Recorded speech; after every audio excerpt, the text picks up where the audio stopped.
In this video, I will share with you one of the best music advices I ever got. And it will be a sneak peek for the upcoming video, where I will show you interviews with one of the best jazz musicians in my country.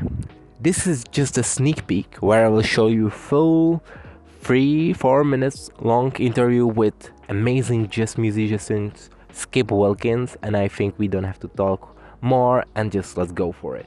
Skip, my question is, what advice would you give to the musician who is still at the beginning of his journey to become great musician, and or what was the music lesson or the thing you learned which was like a click? So you want to speak about jazz specifically?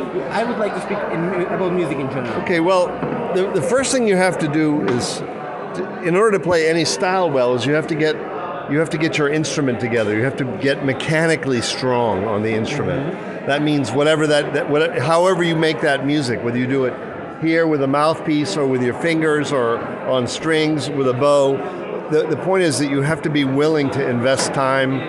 And I call it a leap of faith, because you don't always know how much better you're going to get.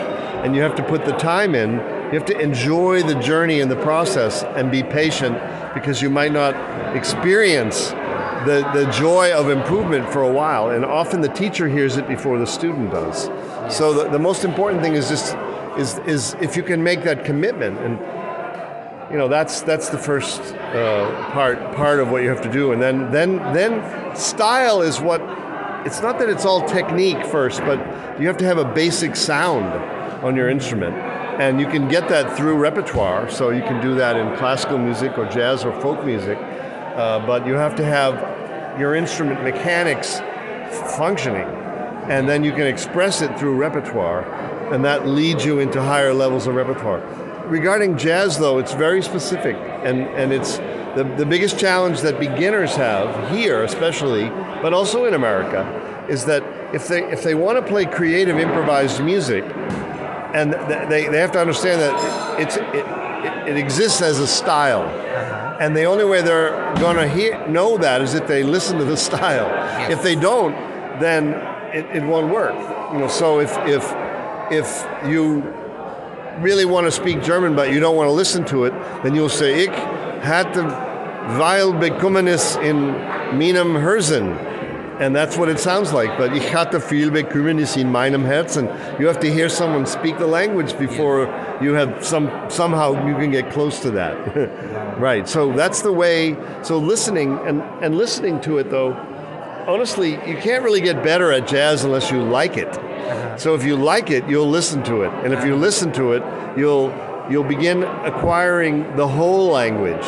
Right? So that means you'll understand stress and accent, stress of the beat, where it belongs, and that all the elements that are there, dynamics in the way speech happens, the way music happens, and you will learn these things intrinsically.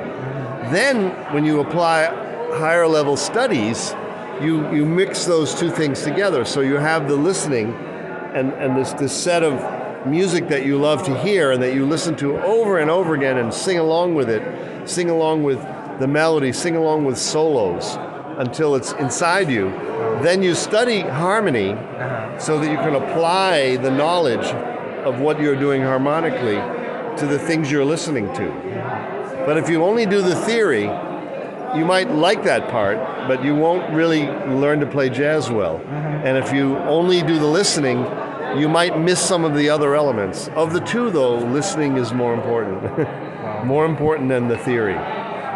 Okay, did I answer enough? Yeah, you answered so much. It's amazing. Okay. Thank you so much. I just love this idea of learning music as learning language. I already made one video about it, and Skip was the guy who firstly showed me this way of thinking about learning the music, and it's just so exciting, and it was so valuable for me, and I hope that for you too, and see you at the next one.